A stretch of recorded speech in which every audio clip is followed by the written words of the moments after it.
So, the Federal Reserve has a huge decision to make this December. You've got all these mixed signals coming from the economy, and whatever the Fed decides to do with interest rates, well, it's going to have some major consequences for the year ahead. Let's break down the incredibly tough choice that's on their plate. You just heard from former Dallas Fed President Rob Kaplan, and man, that word agonizing really hits the nail on the head, doesn't it? The Fed is basically caught between a rock and a hard place. There are really compelling reasons to go in completely opposite directions. So what is this agonizing choice all about? Well, it's pretty much a classic economic tug-of-war, and the health of the entire U.S. economy is kind of hanging in the balance. You've got two powerful forces pulling in opposite directions. On one side, the job market is looking a little weak, and that's screaming for some support, which usually means, cutting interest rates. But on the other side, inflation is still stubbornly high, and cutting rates right now could be like pouring gasoline on that fire. All right, so let's dig into one side of the argument first, the case for actually cutting rates. The big worry here is that the economy is showing some pretty serious signs of slowing down, and if the Fed doesn't do something, we could be headed for real trouble. So Kaplan points to three big things, three major headwinds that are really slowing down the U.S. economy right now.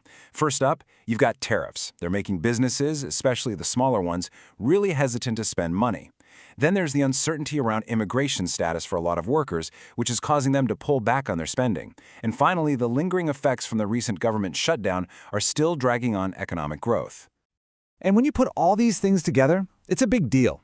Businesses are getting nervous, so they're pulling back on hiring. And that's slowed things down to what some economists call stall speed. That's a really dangerous place to be, where the economy is just barely growing. So for the people arguing for a rate cut, these are huge red flags, saying the economy needs help, and it needs it now.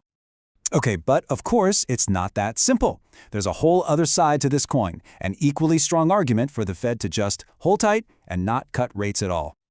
And this right here, this is really the core of the problem for the Fed. While those headwinds are hitting us now, Kaplan also sees some major tailwinds on the horizon.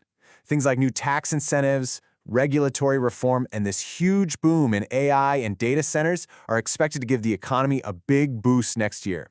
So that begs the question, is this slowdown just a temporary dip before a big surge in 2026?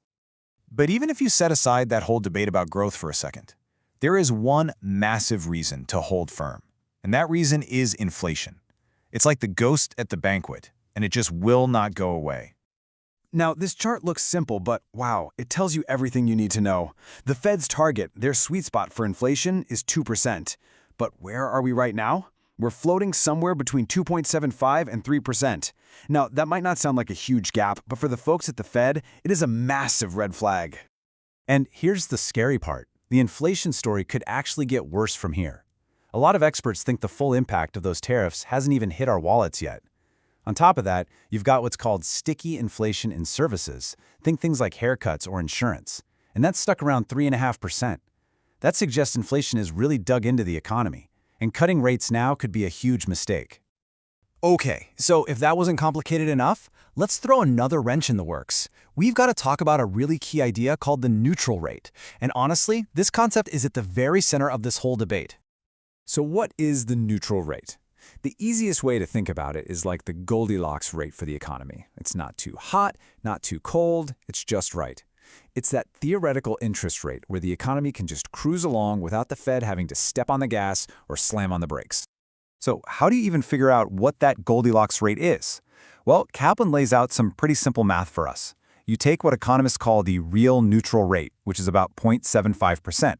Then you just add the current inflation rate, which is around 2.75%. And voila, you get an estimated neutral rate of about 3.5%. Okay, now here's where it gets really interesting. Let's compare that to where we are right now. The Fed's current interest rate is sitting in a range between 3.75 and 4%. So you see the problem, right? We're already at, or maybe even a little bit above that neutral rate. So what does that actually mean? It means the Fed might have zero room to cut rates. Any cut from here wouldn't just be taking their foot off the brake, it would be actively stepping on the gas.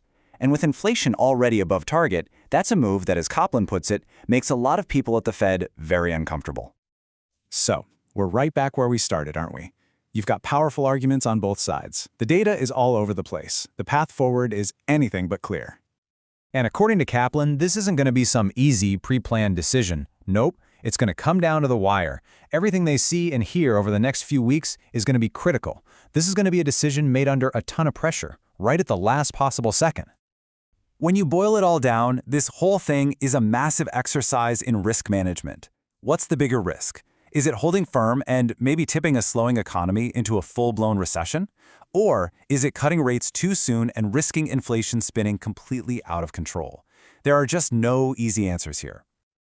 And that really is the billion-dollar question, isn't it? In this high-stakes game of economic chicken, which disaster does the Fed try to swerve away from? A recession or runaway inflation? The answer is going to define our economy for the next year.